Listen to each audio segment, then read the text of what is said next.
I sit here in this small, dark room, staring down at my thin, fragile hands, trying to recount a story most people would never believe could happen in the modern world.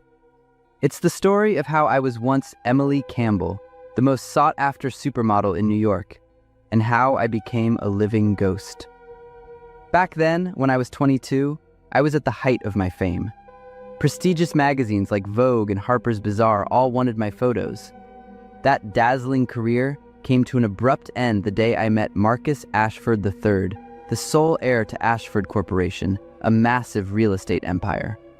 He walked into my life like a prince from a fairy tale, with gestures so tender they made my heart flutter. It wasn't luxury gifts. No, it was thoughtful presence that held meaning only the two of us understood. I fell for him so deeply that I abandoned everything, million-dollar contracts, and the brilliant career I had worked so hard to build. I believed love and family would bring me a happiness far greater than fame ever could. Our wedding took place just a few months after we started dating. Over 500 guests, white roses imported from overseas, and a wedding gown worth $700,000. When he slipped the ring onto my finger and kissed me gently, Marcus whispered, "You will be my most perfect work of art, my living symbol of success." I was foolish enough to feel happy when I heard that, never realizing I had just stepped into a haunted castle. During the first months after the wedding, Marcus was still the gentleman I loved. But little by little, I began to notice small shifts in his behavior. He started commenting on my weight. Marcus insisted that I maintain the most perfect beauty possible. At first, I thought he cared about my health. It made sense, after all. What man wouldn't feel proud having a beautiful woman by his side? And we often attended high-end galas together to meet his clients. Marcus emphasized, "My reputation depends on how you look. Everything people see has to be perfect, exactly the way I want it." He whispered each word slowly into my ear. Then he introduced rules. I was only allowed to eat between 11 a.m. and 2 p.m., just a 3-hour window each day. Every meal had to be weighed and measured precisely, never exceeding 200 calories. I had to photograph everything I ate and send the photos to Marcus for approval. I wasn't allowed to eat anything white, rice, bread, milk, cheese, because Marcus said they make the stomach expand. Water was the only thing I was permitted to drink, and even that was limited to 1 liter a day. I had to count every bite and chew at least 30 times before swallowing. No fruit because it had too much natural sugar. No leafy greens because they cause bloating. Salt and seasonings were completely banned because Marcus believed they made the body retain water. He bought a scale and placed it right next to our bed, forcing me to weigh myself every morning. My weight had to be under 95 pounds, a ridiculous number for someone nearly 6 feet tall. I began to dread stepping on that scale. My heart raced, my limbs trembled. I held my breath as the needle wavered. If I gained even a single pound, Marcus would stare at me with cold disappointment. That look made shame burn through me. I started eating less, from 3 meals a day to 2, then to 1. I drank water to feel full, chewed on ice to trick my stomach. The initial hunger pains were torture, but eventually they became familiar, almost comforting, a reminder that I was doing it right. Old friends called to check on me, but Marcus discouraged me from seeing them. He said I needed to focus on our family, on being the perfect wife. Gradually, I cut off all contact with the outside world. The luxurious Manhattan penthouse became my prison. I remember the day I looked in the mirror for the first time after 6 months of marriage. My cheeks were hollow, my cheekbones jutting like knives, my eyes sunken deep into their sockets. I looked like a skeleton wrapped in skin. But Marcus told me I had never been more beautiful. He hugged me, and I could feel my ribs pressing into his chest. I still didn't recognize the warning signs. Instead, I felt proud, happy with his praise. 9 months after our wedding, I was down to 80 pounds. My hair fell out in clumps. My skin felt as thin as paper. I was always cold, even during New York's scorching summer days. I began fainting. The first time was at a supermarket. I was standing in front of the fruit display when the world spun and I collapsed. Marcus insisted it was just my body adjusting. He refused to let me see a doctor. Instead, he hired a personal trainer to come to the penthouse every day. Those workouts were torture. My frail body couldn't handle them. Then I found out Marcus was cheating. I saw the messages on his phone from a young woman named Ashley. In those texts, he described her as vibrant and radiant, while calling me a walking corpse. It felt like a knife had been driven straight through my heart. I finally realized I had become a ghost, a grotesque, twisted version of the Emily who once shined so brightly. The final blow came when I discovered Marcus had transferred all our shared assets into his name and the company's. When I confronted him, he simply shrugged and said I had no value left. In that moment, I shattered completely. When I was beautiful and famous, Marcus felt he had conquered something other men coveted. But after he starved me down to skin and bones, he destroyed the very possession he had once bragged about. That night, I sat before the vanity mirror in our bedroom, examining every detail of myself. I had let Marcus transform me into a monster. The last time I walked out of that penthouse was at 3 a.m. on a September morning. I carried only a small handbag with a few baggy clothes and some loose change I found in a drawer. I weighed 75 pounds, barely able to walk with the tiny bag slung over my shoulder. The divorce process dragged on for 2 years, handled by expensive lawyers I could barely afford. Marcus used every tactic imaginable to prolong the case, knowing I had no money left to fight. I lived in run-down apartments in Queens during that time. I couldn't look at myself in the mirror. Every reflection reminded me of the Emily I once was. Eventually, after 2 long years, I won the case and received a portion of the assets. But no amount of money could buy back the health or youth I had lost. My body was damaged beyond repair. Doctors told me I might never have children, that my bones were as brittle as glass, and my heart as weak as that of an 80-year-old woman. Now, sitting in this small apartment in Brooklyn, I have learned to live with the ghost that haunts me. My story doesn't have a Hollywood happy ending. I am still fighting every day to reclaim myself and rebuild my life. I'm telling this story not for sympathy, but to warn other young women. Never let someone turn you into the ghost of your own life. Never let love become a curse. This story was inspired by a real case. Ngu Chi Hang, a famous Hong Kong supermodel, gave up her thriving career at age 22 to marry Quoc Vinh Tuan, the wealthy heir to the Vinh An Corporation. What began as a fairy tale marriage quickly spiraled into a nightmare. Within a few years, she appeared in public gaunt and emaciated, weighing only around 20 to 22 kilograms, looking like a walking skeleton. The main cause was believed to be her husband's extreme control, especially his demand that she maintain a weight under 45 kilograms, which pushed her into severe, dangerous dieting. He reportedly cheated on her and was financially irresponsible, leaving her to struggle with illness and mounting medical bills. The severe health consequences and emotional collapse eventually led to their separation and divorce in 2009. My name is Michael Collins, and I live in Tampa, Florida. I hate Florida summers.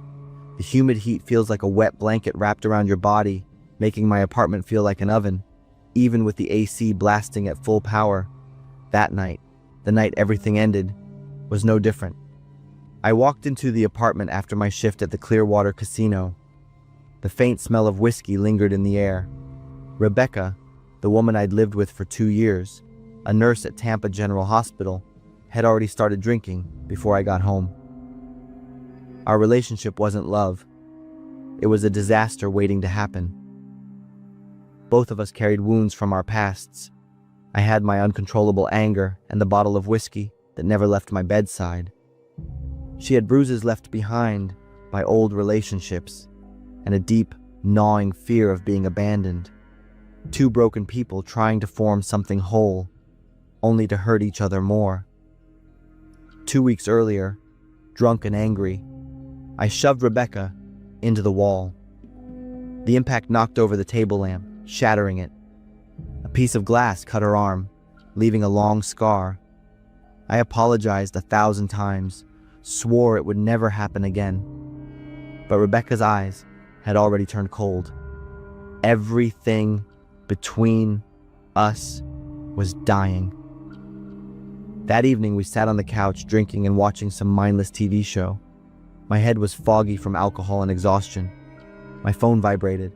It was Jack, my last real friend. I stepped out onto the balcony to answer. His voice was tense. He told me he'd seen Rebecca at a bar the night before. She had been extremely drunk and had hinted at threats, revenge, and some disturbing plans. Jack warned me to leave the apartment immediately, but I ignored him. I went back inside. Rebecca was sitting there with a strange smile on her lips. A large black suitcase was sitting in the middle of the floor. Rebecca introduced a game, a challenge. I was supposed to climb into the suitcase and see how long I could last before begging to be let out. In my drunken haze, it sounded like a weird, harmless dare. Why not? We'd done crazier things before. I remember the feeling of climbing inside that suitcase. At first, there was a childish thrill, like hiding in a secret cave. It was big enough for me to curl up in, knees pulled tight to my chest. Rebecca leaned over me, smiling softly. When I heard the zipper closing, I was still laughing. Darkness swallowed me, with only a sliver of light slipping through the seam. The cramped, humid space quickly filled with my own hot breath, sweat dripping down my back. The first few minutes passed quietly. I heard Rebecca moving around. She was getting more ice for her drink. I asked when she would let me out. No answer. I assumed she was messing with me. But after a few more minutes, I started feeling genuinely uneasy. The air felt thick, suffocating. The heat pressed in on me. Nausea rose in my throat. I told her to open it. Still no answer. Instead, I heard a quiet laugh and the click of a phone camera. Around minute 9 or 10, real fear seeped in. The suitcase suddenly felt less like a hiding spot and more like a coffin. Every breath felt harder. The air was disappearing. I began begging. That's when Rebecca finally spoke, her voice cold and distant. She said this was the lesson I deserved for everything I'd done to her. The bruises, the insults, the broken lamp, the late-night ER trip. I finally understood. This wasn't a game. I pounded on the walls of the suitcase, kicked, threw my weight at it. Anything to break out. But the thick fabric held. And being curled in a helpless position meant I had no leverage. The noise I made wasn't loud enough, and our apartment was always noisy from our fights. No neighbor would find anything unusual. 20 minutes later, my body started to seize. Panic made my breathing faster, burning through what little oxygen I had left. My fingers went numb. My head spun. I didn't have the strength to pound anymore. I heard Rebecca turn on the TV, loud enough to drown out the faint sounds I was still making. She even talked to someone on the phone, her voice calm, casual, like nothing was happening. Time became distorted. My brain tried to recall how long a person could survive with no air. 3 minutes? 5? I heard Rebecca moving around the apartment, then silence. Did she go to bed? While I was suffocating a few feet away? My last breath was a soft exhale. Death wasn't as terrifying as I thought. It felt like slipping into sleep after an unbearably long day. The only difference was that I would never wake up again. Death wasn't the end of my story. No, only the middle chapter. I watched Rebecca the next morning as she woke up. Her eyes widened as she remembered. She walked toward the suitcase with hesitant steps and unzipped it with trembling hands. Her scream caught in her throat when she saw my twisted, blue, rigid body. After her panic subsided, a strange calm washed over her. Rebecca started planning, wiping fingerprints, deleting messages, preparing a story about a drunk hide-and-seek game gone wrong. She dialed 911 with a shaking, tearful voice. Detective Daniels was the first to question her version. He noticed the bruises on my body, but fate stepped in. Rebecca's phone. She had forgotten to delete the videos and photos she took of me inside the suitcase. The undeniable proof of an intentional killing. The trial began 6 months later. Rebecca wore a Navy suit, keeping up the facade of a tragic accident.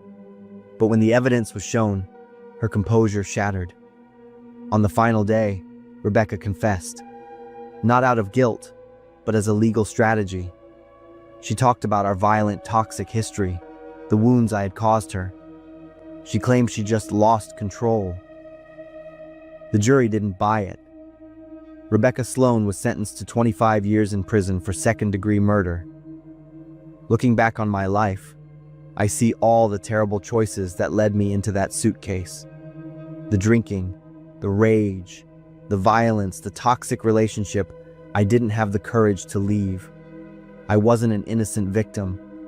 I died in a suitcase, a coffin I chose long before I climbed into it. And the worst part is, a small part of me still wonders, would she have opened it if I begged harder? This story was inspired by a real case.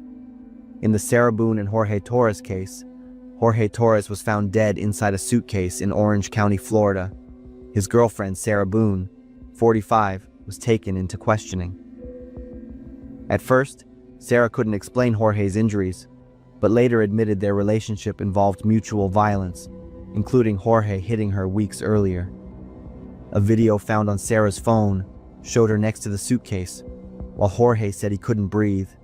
Sarah responded coldly and laughed. She claimed it was a drunken hide-and-seek game and that she fell asleep while he was inside.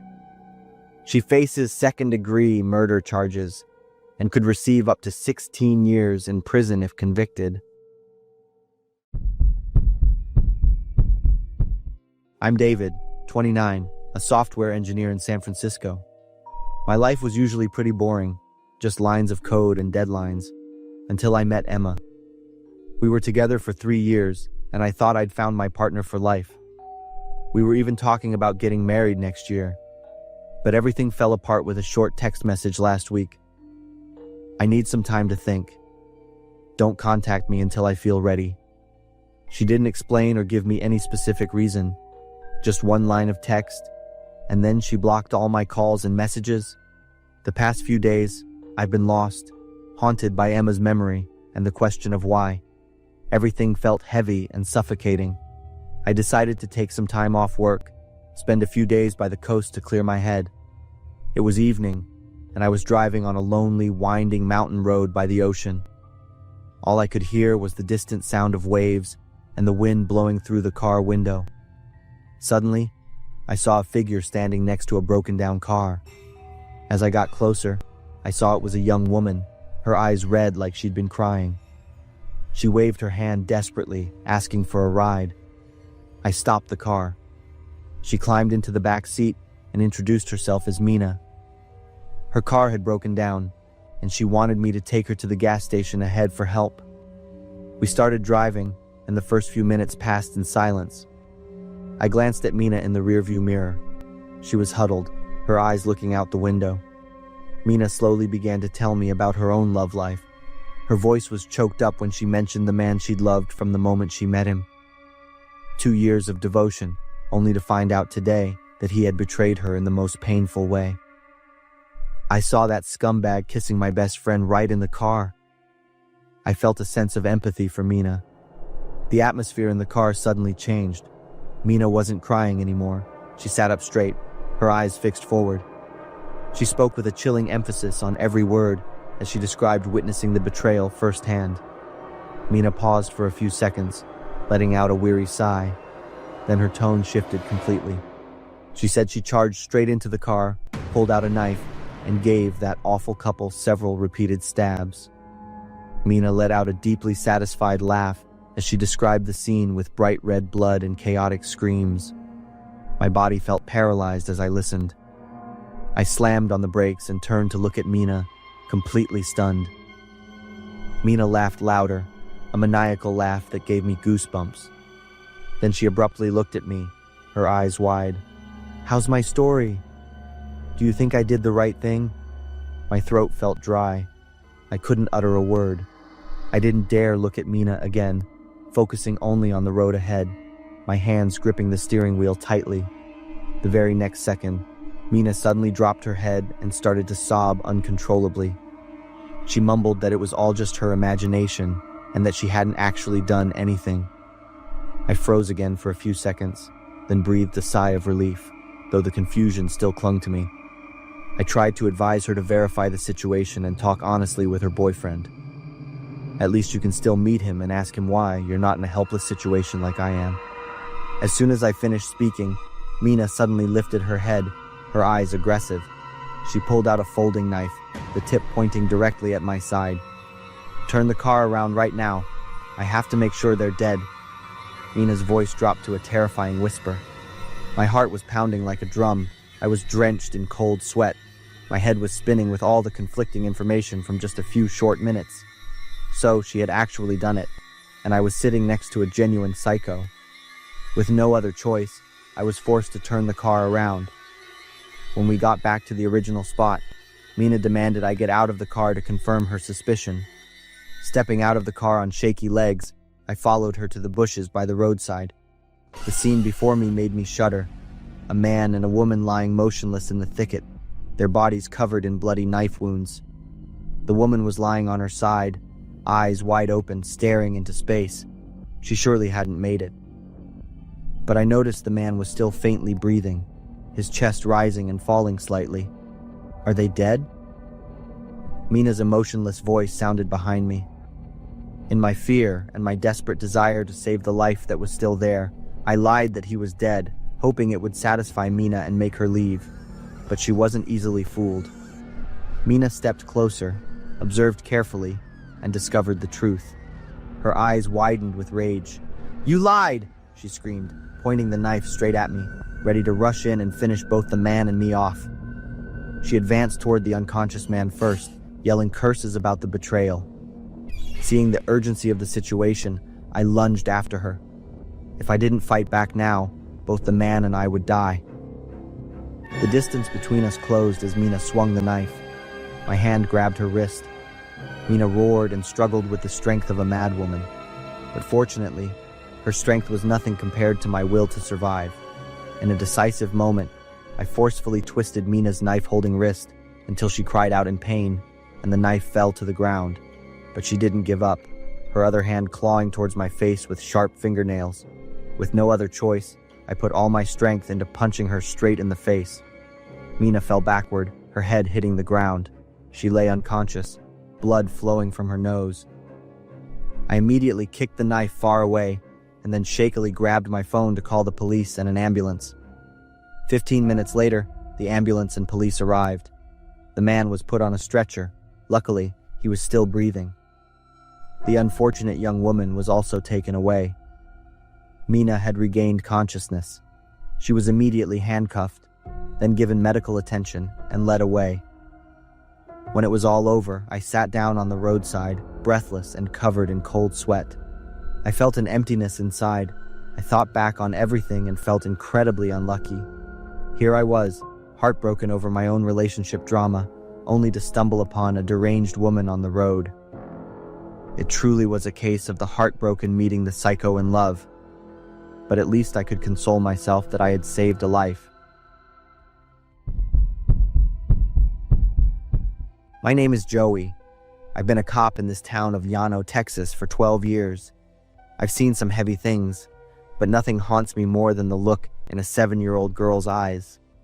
It was a weekend night, and the call came into dispatch at 9 p.m. A little girl's voice was shaking. She said, "My mommy says I'm going to stop breathing soon." My partner and I were in our patrol car nearby. We took the call immediately. While driving, I read the info from dispatch. The house belonged to Judith, 36.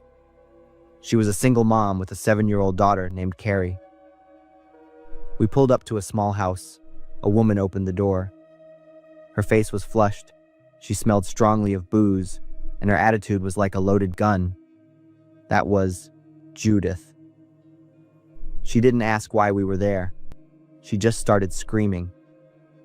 I didn't do anything wrong. She's making it up. She's just throwing a tantrum. I ignored her. I looked inside and saw a little girl hiding behind the sofa. She was clutching a small brown dog. Both of them were shivering. That was Carrie. Judith kept yelling and fighting every question we asked. Carrie just stood there, staring at us with terrified eyes. I decided I had to get that little girl away from her mother right then. I led Carrie and the dog to the patrol car while my partner dealt with Judith. As soon as she saw the dog, Bella, being taken, Judith lost it. You can't touch my dog. Bella's mine. Give her back right now. She didn't say a single word about her daughter. She only cared about the dog. My partner had to hold the mother back while I put Carrie in the car. The weather was pretty cold, so I turned the heater on for her. Inside the car, she sat in silence and stared at me for a long time. I could see bruises on her neck and small scratches on her arms. Then Carrie whispered, "Can Bella stay in the car too? She's scared of the cold." I nodded immediately.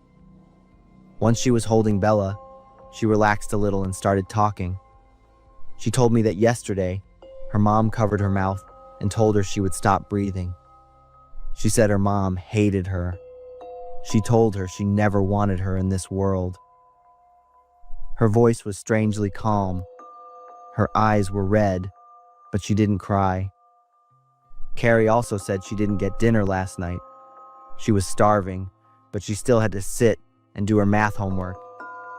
Then she looked down at the floor and whispered, "What did I do wrong that makes Mommy not love me?" I sat there in silence. I didn't know how to answer that. I watched her face and her eyes as she told her story. I watched how she petted Bella. She was such a warm, strong little girl. Outside, things were getting worse. Judith suddenly grabbed her chest and fell onto the porch. She screamed that she was having a heart attack and couldn't breathe. My partner called an ambulance right away, but when the paramedics arrived, she stood up like nothing happened. She brushed off her shirt and told them they weren't needed. She said it was all a misunderstanding. When we told Judith she was under arrest, her true face came out. She fought us hard. She was screaming at the top of her lungs. She kept calling us trash and saying we were ruining her family. While my partner was trying to cuff her, she intentionally turned and grabbed him in a private area. It didn't stop there. When we led her to the police car, she spat right in my face. We had to put a spit mask on her. Judith was taken to the station on charges of child endangerment and assaulting a police officer. I knew the legal process would take a long time, but at least Carrie was safe for the night. When things calmed down, I went back to the car. Carrie was still sitting there, holding Bella and looking out the window. "Can you take me to Aunt Gigi's house? She loves me. She has cookies, and Bella likes it there too." I said yes. All the way there, Carrie sat next to me, still holding Bella tight. Sometimes she would whisper to the dog, trying to comfort her little friend. After a while, they both went quiet. I glanced over and saw Carrie leaning her head back against the seat, staring out the window. I wondered how a 7-year-old could be so calm after everything that happened. After about a 40-minute drive, we reached her aunt's house.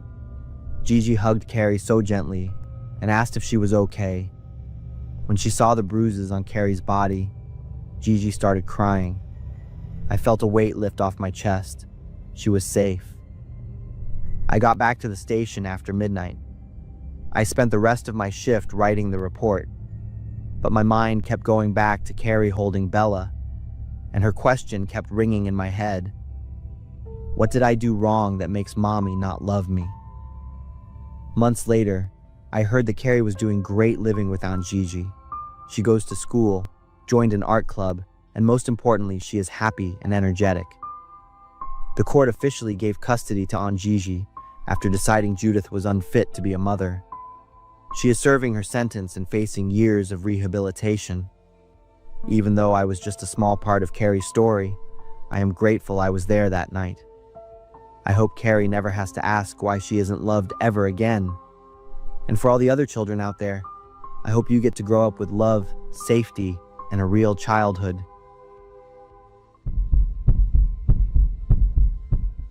When promises of love turn into a nightmare, I'm forced to fight to regain my life and control.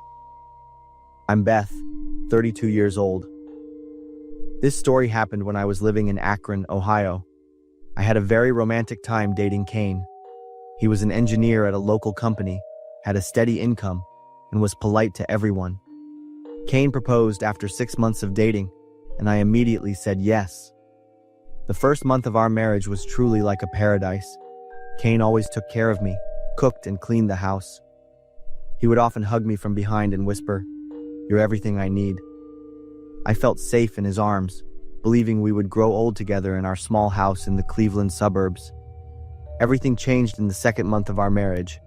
I woke up with a start to find Kane sitting on a chair next to the bed, holding a small pair of scissors. Scattered on the bed were strands of blonde hair. I immediately sat up. It was my hair. "Kane?" I asked, my voice trembling, my hands instinctively going to my head. One side of my hair had been cut short, close to the scalp. "Good morning, my love," Kane said, staring at me without blinking. "I've been sitting here all night watching you sleep. You sleep so beautifully, especially when I'm cutting your hair." "Why did you do that?" I almost screamed, my voice cracking as I was about to cry. Kane grinned, waving the scissors in his hand. "You look so much cuter now." "Now let's eat breakfast," Kane suddenly yelled. Before I could react, he shoved a large piece of bread into my mouth. I choked, trying to push his hand away, but Kane was stronger. He continued to force bread into my mouth. "Kane, stop." I tried to yell through the bread, but the sound was just an unintelligible groan. I couldn't breathe. My strength was fading, and my vision began to blur. Kane continued with an expression of delight. The last sound I heard was his insane laughter before everything went dark. I woke up, squinting at the bright lights. I was in a hospital. My throat was sore and dry. Kane sat on the chair next to my bed, his shoulders shaking. "Kane!" I thought he was crying until I saw his face. Kane was smiling, his eyes sparkling like a child who had just received their favorite gift. "You're awake?" he said, feigning concern. "If you're unconscious for too long, I can't play with you anymore, my love." He leaned close to my ear. "Next time you feel like you're about to pass out, let me know in advance. I'll let you rest for a bit." I shivered at my husband's attitude. "Why? Why did you do that?" Kane was silent for a moment, his eyes staring at me. Then he grinned again. "I've been waiting for this moment for a long time." I stared at Kane in disbelief. Was this really the man who had promised to protect me for the rest of my life? Why had he become like this? Just then, a doctor walked in and said the situation wasn't too serious, but still recommended I stay in the hospital for another night for observation. Kane immediately stood up and squeezed my shoulder tightly. "That's not necessary, doctor. My wife is fine. We're going home." Before I could say anything, Kane pulled me out of the hospital. The next few days were hell on earth. Kane no longer hid his true nature. Every morning I woke up, I didn't know what he would do. One time, he put a lot of salt in a glass and made me drink it all. Another time, he tied me to a chair and dripped cold water on my head for an hour. I tried to escape multiple times, but Kane always found me and dragged me back. He locked all the doors, hid the keys and my phone, and was always by my side to monitor me. One night, I couldn't take it anymore. I cried and threatened to call the police. Kane jumped up, his eyes bloodshot, and he yelled, "Shut up. Do you know how happy I am? Don't ruin my mood." In the next second, he calmed down, gently hugged me, and leaned close to my ear. His breath sent a shiver down my spine. "Thank you for agreeing to marry me. Now I can play with you however I want. I've thought of so many fun ways to spend every day with you." Why? I whispered, tears streaming down my cheeks. Kane licked a tear from the corner of my eye, his smile turning insane. You always smiled. I hated seeing that. From now on, I'll make you cry every day. Your tears are the most delicious thing to me. His insane laughter echoed through the room. I knew if I didn't act immediately, I would die in this house. I grabbed everything within reach, a table lamp, a wedding photo frame, a glass of water, and threw them hard at Kane's face. He staggered back, covering his face with his hands. That was my only chance. I ran to the window, opened it, and jumped out.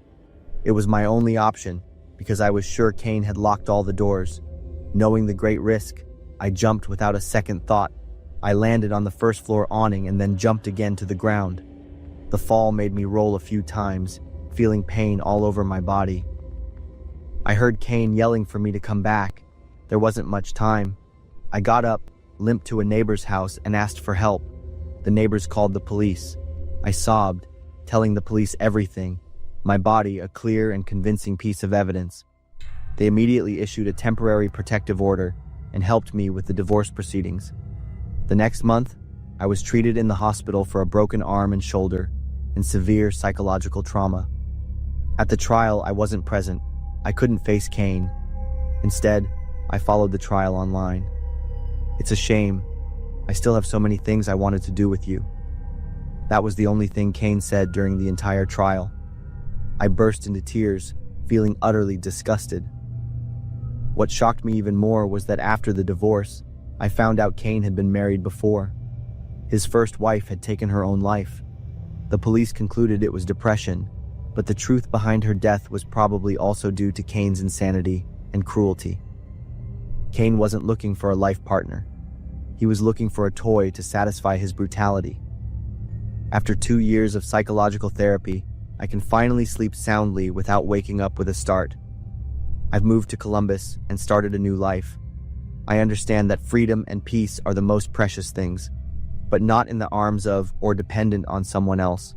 They are within myself. I've been in this cell for 3 years now, and every morning when I wake up, I still feel the dull ache in my left eye. They say I'm lucky to be alive, but sometimes I wonder if death would truly have been worse than living with this memory. It all started in the spring of 2021. I'm Mike, a police officer with the Columbus Police Department, Ohio. My girlfriend was Kate, the daughter of State Senator Robert Williams. We met at a charity fundraising event. Initially, everything was perfect. Kate was smart, funny, and had big dreams of becoming a journalist. As our relationship deepened, Kate began to show the first signs of being controlling. We didn't live together, and the calls happened at any time of day Kate wanted. Our dates turned into interrogations. Kate wanted to know every detail of my workday, about female colleagues, reasons why I stayed late. When I was tired and didn't want to talk, she would sit in terrifying silence, staring. I felt like I was living under a microscope. I felt incredibly suffocated and started to become unhappy with the relationship. I decided to end things with Kate after almost 8 months of dating. We met. I talked about needing time to focus on my career. I think we should break up. Then she laughed. I left, thinking that was the end of it, but it wasn't. That night at 1 a.m., Kate called me. She was sobbing uncontrollably, begging me to reconsider. I apologized and hung up. By morning, my phone had nearly 100 missed calls from Kate. I sat staring at my phone screen for a long time, feeling an overwhelming sense of suffocation, and decided to remain silent. The following days were like a nightmare I had created myself. Kate called nonstop, sending hundreds of texts a day. She came to my house, banging on the door until 2 a.m. Then Kate started to harm herself. Cuts on her wrists, bruises on her body. She sent me terrifying photos with messages. "Do you see what you've done to me?" Then Senator Williams began to intervene. A week after I broke up with Kate, he called the police chief directly. I was called into the office and received advice that perhaps I should reconsider my relationship with Senator Williams' daughter, for the good of your career. When I refused, the pressure started to mount. My promotion application was deferred for further review. My work schedule was suddenly filled with night shifts.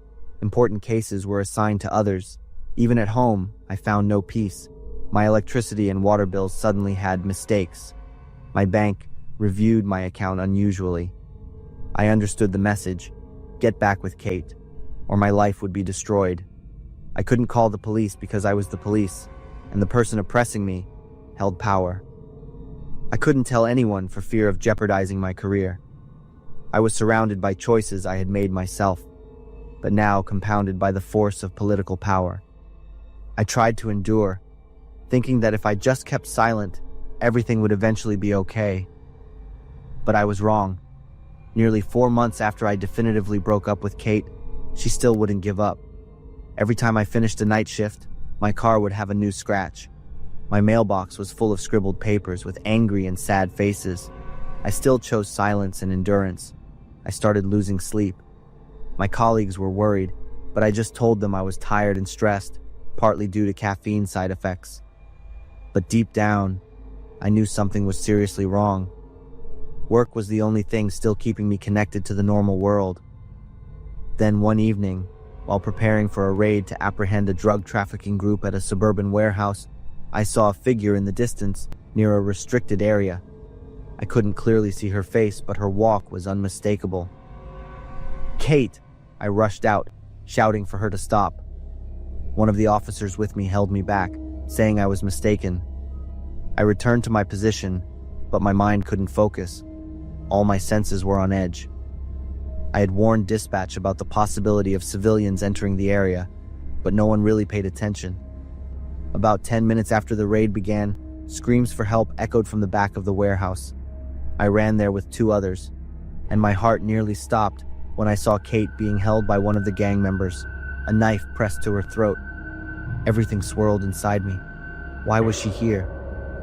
I raised my gun, but my hand trembled, sweat drenching my palm. Kate cried as she called my name. "Mike, I don't want to die. Don't leave me." The more I heard Kate's voice, the more my heart raced, my mind unable to focus. I felt like I was pushed to the edge of an abyss, with only darkness below. My head reeled. For months, I had tried to endure, but the harder I tried, the more I felt like someone was suffocating me day by day. "I'm scared. Mike, you can't leave me. You made me like this." I gasped for breath, my vision blurring. Only Kate's voice remained in my head, and an overwhelming feeling of suffocation as I was pushed to my limit. The gunshot echoed. A few seconds later, Kate fell. Everything suddenly became eerily quiet. There was only the pounding of my heart and a sense of emptiness. The kidnapper was subdued immediately after the shot. My teammates rushed in, disarmed him, and cuffed him to the ground. A clear, "all clear," sounded over the radio, confirming the operation was over. But I couldn't hear clearly anymore. I knelt beside Kate, blood spreading beneath her body, my hand still clutching the gun. I woke up in the hospital, handcuffed. I was charged with murder. State Senator Williams said I would definitely pay the highest price. No one mentioned how the months of suffering had affected my mental state. My desperate pleas went unheard. 3 years have passed, and the memory remains like an unhealed wound. I don't blame Kate. I only blame myself for not stopping when I could have. I thought silence was the least damaging path, but I was wrong. And now I have to live with that mistake for the rest of my life. It's been a week, and the bruises still haven't completely faded. I have to wear long sleeves and pants to cover my arms and legs whenever I go out. No one has asked, and I don't want any attention, don't want to explain anything. My boyfriend David and I have lived together for 3 years in a 2-bedroom apartment in suburban Buffalo, New York. 3 years of watching him transform from a warm, caring man into an obsession. When he's sober, David is still the boyfriend with the charming smile. But when he's had a few drinks, he becomes a completely different person.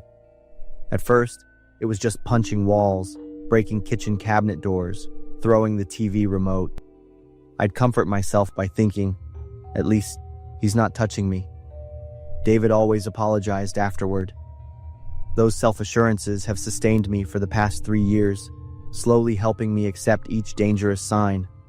But last week's incident made me realize the nightmare was just truly beginning. It was last weekend. Sarah, my best friend from college, invited me out for drinks at our usual bar. I'd refused many times because David didn't like me going out alone. But this time, I agreed. I needed to get out to escape these negative thoughts. Just an hour, Sarah's moving to Portland soon. This might be the last time we can see each other. I said to David as he sat on the sofa, opening his 4th beer of the afternoon. David looked at me, his blue eyes starting to glaze over from the alcohol. Fine, but be back before 10 o'clock. I was thrilled and eager. The bar was pretty crowded. We found a spot near the bar, laughing and talking about memories, about her new job in Portland. It had been so long since I felt this relaxed and free. Would 2 beautiful ladies care for a drink? A man's voice made us turn around. He was about 30, wearing a collared shirt, his hair neatly gelled. In his hands, he held 2 beautiful cocktails. Thank you, we don't. I started to decline. Don't be like that, Anna. It's free. Sarah cut me off. She had already taken the cocktail before I could stop her. The man handed the second glass to me with a friendly smile. I'm Marcus. Just wanted to wish you 2 a good evening. I hesitated for a few seconds, then took the drink. In my head, David's voice echoed. Men never offer free drinks without an agenda. But Marcus had already turned away, not seeming to want to continue the conversation. Sarah was already drinking her cocktail and kept saying how good it was. I took a sip. The sweet taste of pineapple gently spread across my tongue. We quickly returned to our interrupted conversation. About 15 minutes later, my phone vibrated. It was David calling. Where are you? I quickly glanced at my watch. It was only 9:30. I'm at the bar with Sarah. Come home right now. But you said 10. Anna. The way David said my name made my blood run cold. I hung up. Sarah looked at me with worried eyes. Is something wrong? I have to go home. David's waiting. I stood up, grabbing my purse. I left Sarah with a confused look and rushed out of the bar. My head was spinning. I couldn't tell if it was from the cocktail or from my overwhelming fear. David was already standing outside the bar, his face filled with rage. Seeing his expression made me flinch. I wondered if David had seen Marcus hand me the drink. He didn't say a word, opened the car door, and gestured for me to get in. I sat in the passenger seat, feeling his anger radiate from his entire body. David drove out of the parking lot at a normal speed, but when we got onto the main road, he floored the gas pedal. The speedometer needle kept climbing. David, didn't you remember what I said? He just wanted to wish us a good evening. The car swerved past another vehicle, tires screeching on the pavement. I gripped the door handle tightly, unable to say anything else. We arrived at the apartment in tense silence. As soon as we stepped inside the apartment, David spun around and grabbed me by the collar. You think I'm an idiot? His eyes were bloodshot, his beer-laced breath hot on my face. I had never seen David so out of control. David, I didn't. Shut up, he yelled and shook my shoulders violently. Tears started to stream down my cheeks, but David didn't seem to see them or didn't care. He dragged me across the living room, pushing me onto the sofa. 3 years I've taken care of you, given you free housing. And this is how you repay me? He yelled, punching the wall hard. The sound made me flinch. My whole body trembled. I'm sorry. I'm so sorry. Inside me, a small voice whispered that this wasn't my fault, but that voice was too weak compared to David's yelling. What happened next was too fast. At one point, I felt myself being pulled up. At another, I heard David's voice near my ear, hot and full of rage. Continuous pain in my chest, stomach, even my face. When it was all over, I sat alone on the living room floor, my back against the sofa. David had gone into the kitchen. I heard him open a beer can. I looked down at my wrists. Dark purple bruises were forming. And that's when a brutal truth hit me. I couldn't leave here. My bank account never had more than $100. My parents were far away. They couldn't help. I had few friends, and I had cut ties with most of them because of David. I was trapped, completely trapped in this life with him in this apartment. David knew it. He always reminded me of my dependence. He completely controlled me. That night, when David was drunk and passed out, I lay next to him in bed, feeling every ache from my injuries. I stared at the ceiling until dawn broke, wondering if there was any way to escape this hell.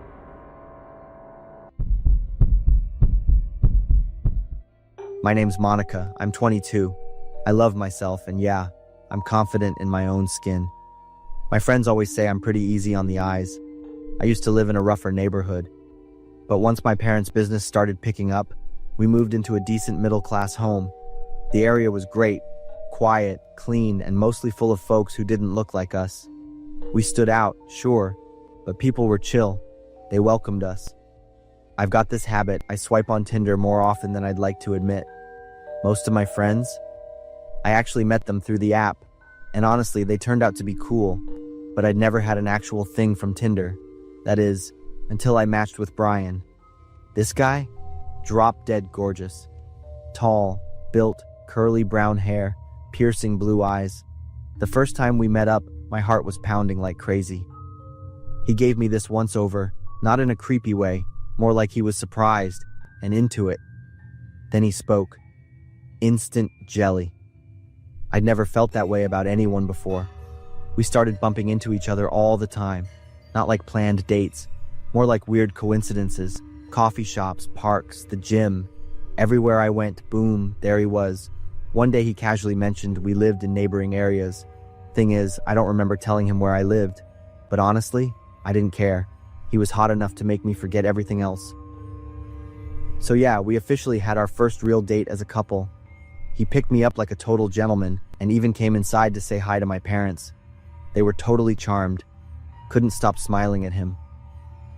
Midway through the date, Brian said he forgot something at his place and asked if I wanted to swing by with him.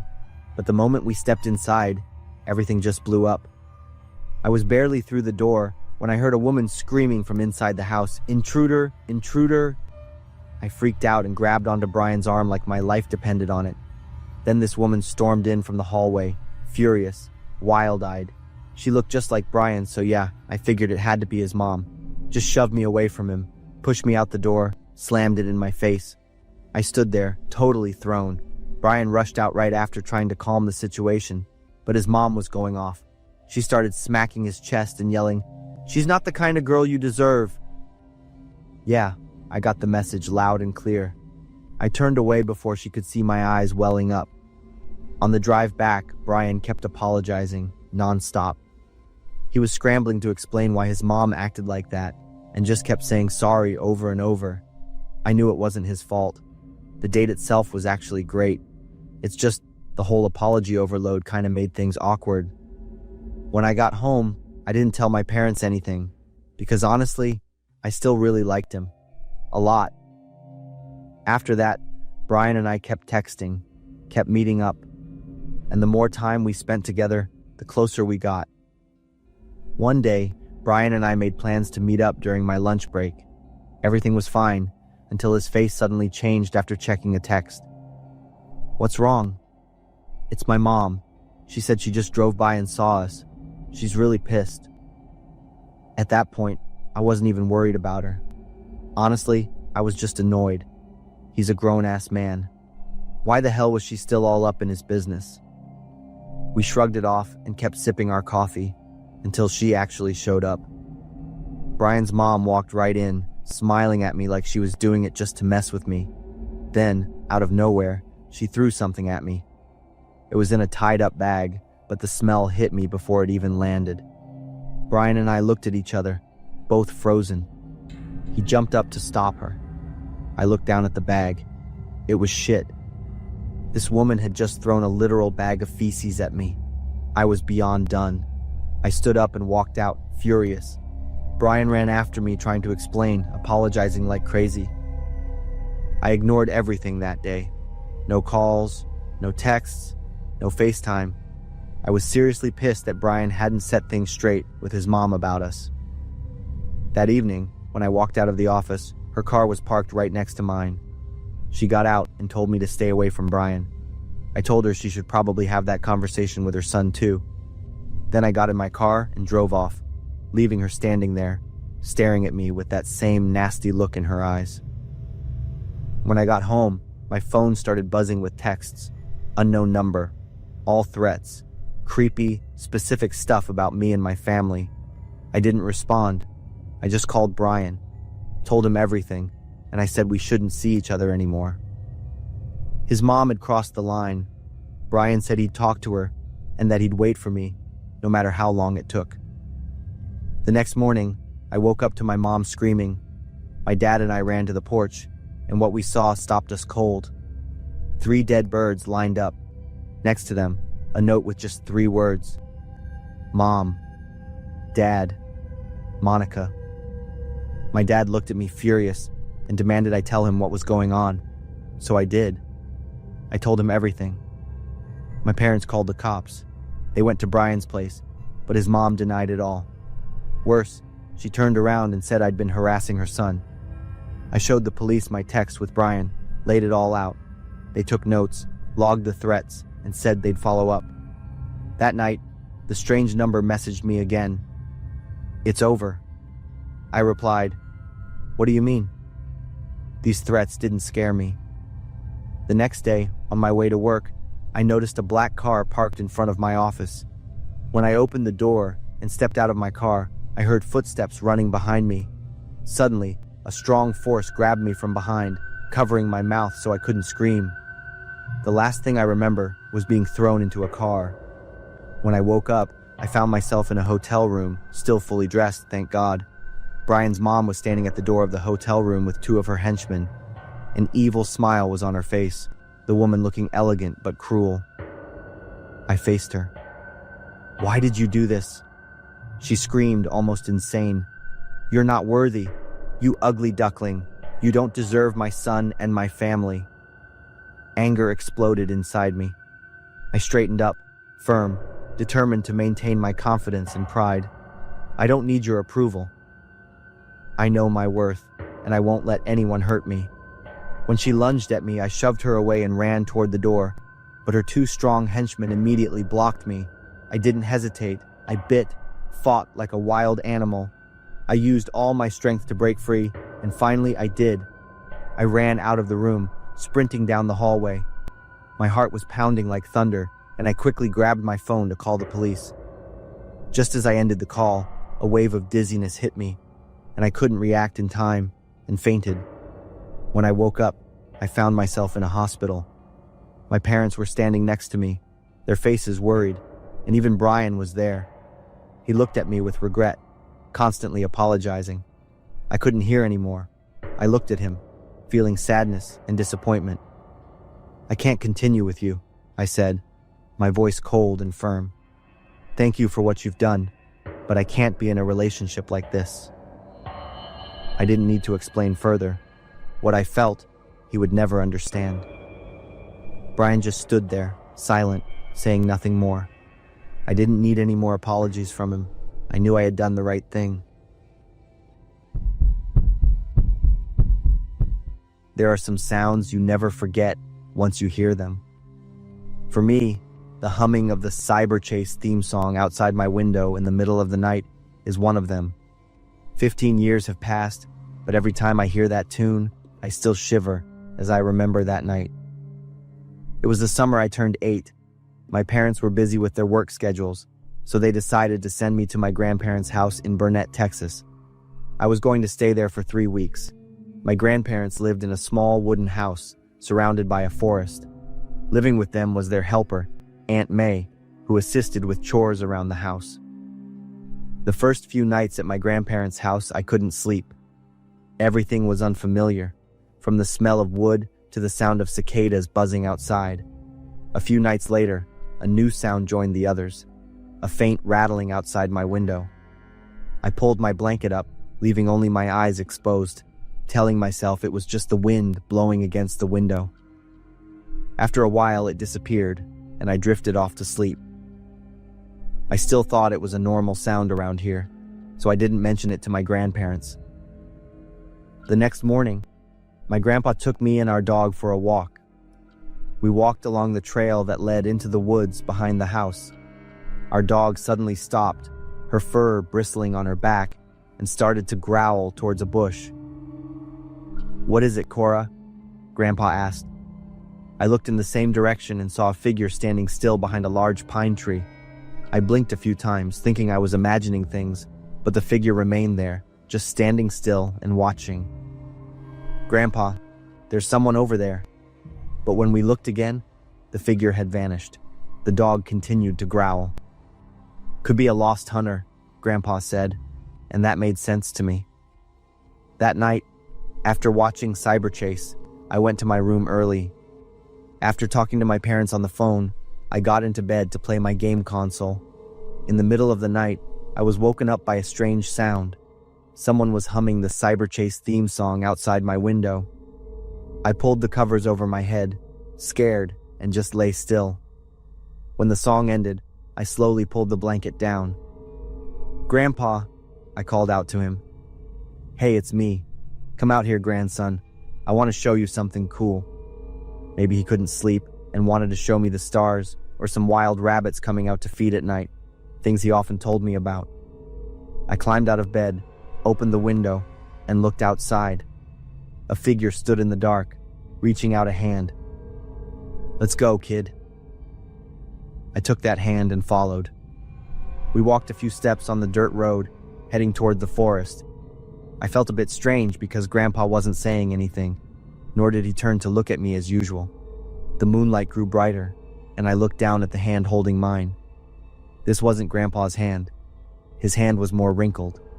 I also smelled a strong scent of tobacco, even though my grandpa didn't smoke. I saw something black sticking out from the back of his waistband. It looked like a gun. I slowed down, terrified. Immediately, I felt a tight grip and was pulled forward. Just then, Grandpa's familiar voice rang out from the direction of the house. "Ethan! Ethan, where are you?" I immediately stopped dead. The man flinched, turning his head towards the house. In that moment of distraction, I quickly yanked my hand free and ran back towards the house. "Grandpa! Grandpa!" I screamed as I ran. Grandpa was standing on the porch, all the outdoor lights shining brightly. I rushed to him and hugged him tight. "Where have you been?" "What's wrong?" There was a man. I thought it was you, but it wasn't," I said. Grandpa held me close, then looked out towards the woods. Everything was just darkness now. Grandma and Aunt May also woke up because of the noise. Grandpa called the police immediately.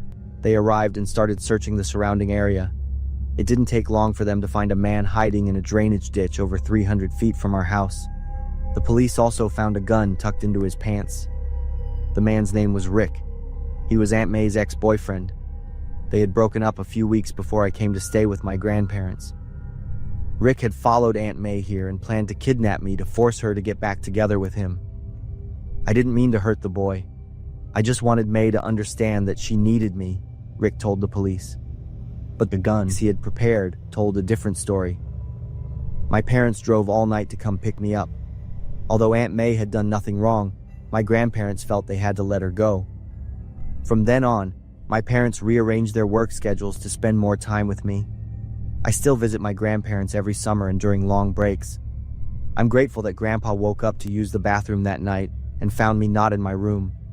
If it hadn't been for his call, I can't imagine what would have happened in the woods that night with a man carrying a gun, determined to get what he wanted.